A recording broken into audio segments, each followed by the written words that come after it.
Hello student, कल हमने देखा था कंप्यूटर के बारे में, हमने देखा संगणक कहते हैं जिसको।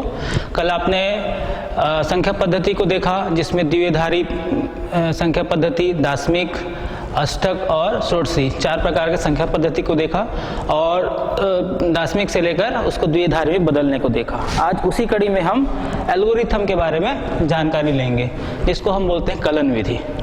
कलन विधि जो है कंप्यूटर में विभिन्न समस्याओं को हल करने के लिए कुछ निर्देश दिए जाते हैं। उन निर्देशों का जो अनुक्रम होता है उसी आधार पर उसको उन समस्याओं को कंप्यूटर जो है वो हल करता है, तो उसको कहते हैं हम कलन विधि।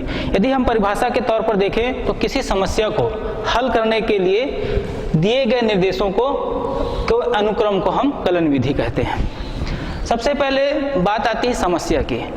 हम यदि अपने जीवन पे भी जाएं, कई प्रकार की समस्या आती है, तो उन समस्याओं को हल करने के लिए हम सबसे पहले एक रूपरेखा तैयार करते हैं कि उस समस्या का क्रियान्वयन कैसे होगा, उसको हम किस तरीके से हल करेंगे। उसी प्रकार कंप्यूटर भी क्या करता है, समस्याओं को हल करने के लिए उन निर्देशों का पालन करता है जो हमारे द्वारा दिए जाते हैं और कंप्यूटर उसको फॉलो करते जाता है। तो यहाँ पर देखिए, सबसे पहली बात आती है समस्या या प्रश्न का अध्ययन एवं विश्लेषण। दूसरा आता है एल्गोरिथम का निर्माण। उसके बाद आती है एल्गोरिथम या कलन विधि का क्रियान्वयन। फिर चौथा पॉइंट आता है फ्लो चार्ट का निर्माण।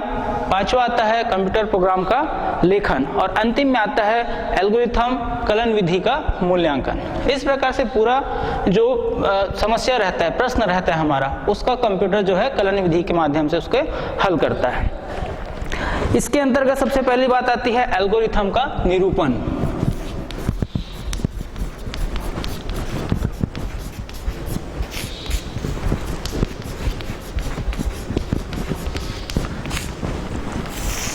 हम कलन विधि को हल करते समय किन किन बातों का निरूपण यहाँ पर करते हैं। सबसे पहले बात आती है गणितीय संकेत।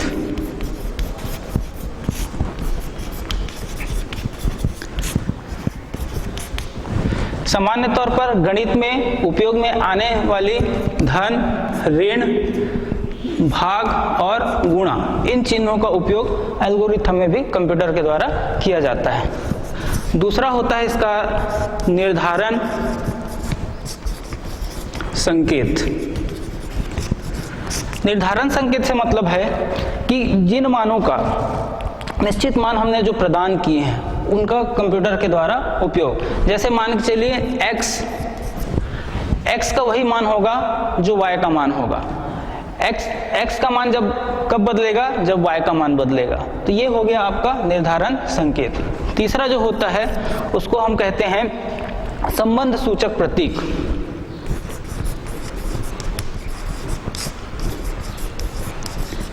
संबंध सूचक प्रतीक, जैसे ये हो गया कम है, हम इसको लिखेंगे कम है, मतलब a कम है b से। उसी प्रकार ये हो जाएगा बड़ा है या ज्यादा है, तो ये a हो जाएगा a ज्यादा है b से। बराबर का चिन्ह होता है, मतलब ये हो गया आपका बराबर, a बराबर है b के। तीसरा इसी में मिल जाएगा छोटा है या बराबर है, कम है या बराबर है। हम कह सकते हैं कि a छोटा है या बराबर है b के। तीसरा है बड़ा है या बराबर है a greater than equal b। और अंतिम आता है आपका संबंध सूचक प्रतीक बराबर नहीं है, मतलब a बराबर नहीं है b के। ये है आपका एल्गोरिथम का निरूपण। तो ये तीन प्रकार के निरूपण होते हैं जिनको कंप्यूटर द्वारा उपयोग में लाया जाता है।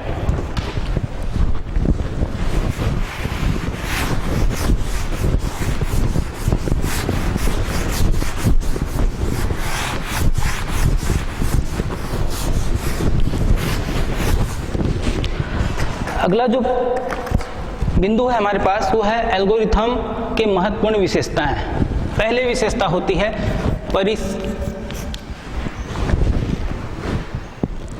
परिमितता।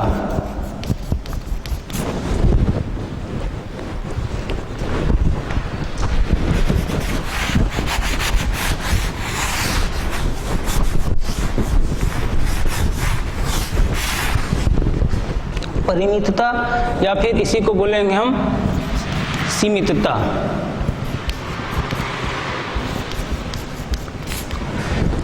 हम जो एल्गोरिथम बना रहे हैं कंप्यूटर के लिए वो एक सीमित होना चाहिए।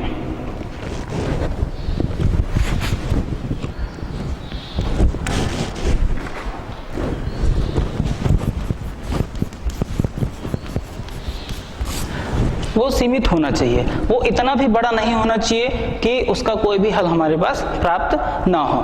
तो प्रोग्राम हम इस प्रकार से बनाएं, एल्गोरिथम का निर्माण हम इस प्रकार से करें कि वो एक निश्चित निर्देशों अनुक्रम के बाद वो समाप्त हो जाना चाहिए। जैसे मान के चलिए एक कक्षा में 3 विद्यार्थी हैं, हमको 3 विद्यार्थियों का औसत निकालना है। तो हमारा जो प्रोग्राम होगा, मान के चलिए हम इनपुट के तौर पे जो निवेश करेंगे वो A1, A2, A3 है। तो हमारा अगला पद हो जाना चाहिए S A1 plus A2 plus A3, और S हमारे पास हो जाएगा A1 plus A2 plus A3 बटा 3। तो हमारा जो आंसर मिलेगा वो 3 पद के बाद वो समाप्त हो जाएगा। तो इस प्रकार एक कलन विधि के लिए जो समस्या रहेगी उसका पहला महत्वपूर्ण बिंदु है कि वो सीमित होना चाहिए। दूसरा है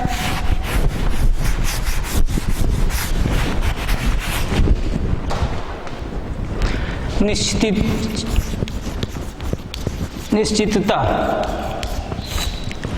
निश्चितता से मतलब है कलन विधि के प्रत्येक पद का कुछ ना कुछ महत्वपूर्ण अभिप्राय निकलना चाहिए। जिस प्रकार से हम उदाहरण देखें, हमने कह दिया कि प्रथम पद या द्वितीय पद, यहाँ पर निश्चितता नहीं आती है क्योंकि हम प्रथम पद की बात कर रहे हैं, द्वितीय पद की भी बात कर रहे हैं। कहने का तात्पर्य है कि जो भी पद रहे उसमें एक निश्चितता रहे कि वो कमांड कंप्यूटर के द्वारा किया जाना है। तीसरा है निवेश, जिसको हम कहते हैं इनपुट। विभिन्न कंप्यूटर के द्वारा विभिन्न कमांड जब दिए जाते हैं, जब समस्या का हल किया जाता है तो विभिन्न प्रकार के आंकड़ों को निवेश कराया जाता है। जैसे यदि हमें ब्याज के लिए सूत्र निकालना है, ब्याज बराबर होता है मूलधन गुणित दर गुणित समय बटा 100। यहाँ पर हमको मूलधन, दर और समय तीनों को इनपुट के द्वारा, निवेश के द्वारा उन आंकड़ों को यहाँ पर स्थापित करना पड़ेगा। तो हम तीसरा पद जो हो जाता है कलन विधि का वो होता है निवेश। इसमें हमको विभिन्न आंकड़ों को स्थापित करना पड़ता है। चौथा होता है उसका निर्गम, जिसको हम कहते हैं आउटपुट। जो आंकड़े हम यहाँ पर दे रहे हैं समस्या के अंतिम बिंदु के रूप में उसका आउटपुट भी मिलना, उसका हल मिलना आवश्यक होता है। कलन विधि का जो चौथा पॉइंट आता है वो निर्गम का होता है, जिसके माध्यम से उस जो समस्या हम यहाँ पर रख रहे हैं, जो प्रश्न को हम ले रहे हैं, उसका यहाँ पर हमको निर्गम मिलेगा, आउटपुट मिलेगा। तो ये 4 पॉइंट हैं कलन विधि के, विभिन्न बिंदु है। और एक 5वां लास्ट होता है आपका प्रभावशीलता।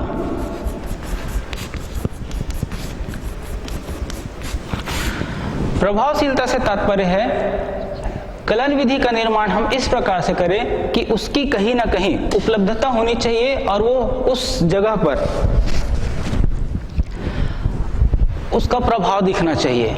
कोई भी यदि हम एल्गोरिथम बना रहे हैं, कलन विधि का निर्माण कर रहे हैं, वो विभिन्न क्षेत्रों पर उसका उपयोग किया जाना चाहिए और उतना ही प्रभावी हो ताकि हमारे जो समस्या है उसका निराकरण भी वो कंप्यूटर द्वारा किया जा सके। तो ये एल्गोरिथम है, कलन विधि है। कंप्यूटर में विभिन्न समस्याओं, जो प्रश्न ले रहे हैं उनको हल करने के लिए इस कलन विधि का निर्माण किया जाता है हमारे द्वारा, और इसका विभिन्न क्षेत्रों में भी उपयोग है। और ये जो बिंदुएं हैं, इसमें हमने देखा सबसे पहले कि कलन विधि का परिभाषा देखा। कलन विधि की परिभाषा में आता है कि किसी प्रश्न को हल करने के लिए दिए गए निश्चित निर्देशों के अनुक्रम को हम कलन विधि कहते हैं। उसके बिंदुओं को देखा हमने, बिंदुओं में उसका एल्गोरिथम का निरूपण था और एल्गोरिथम के महत्वपूर्ण बिंदु थे। ये है हमारे कंप्यूटर संगणक का लास्ट टॉपिक था, एल्गोरिथम। धन्यवाद आप लोग।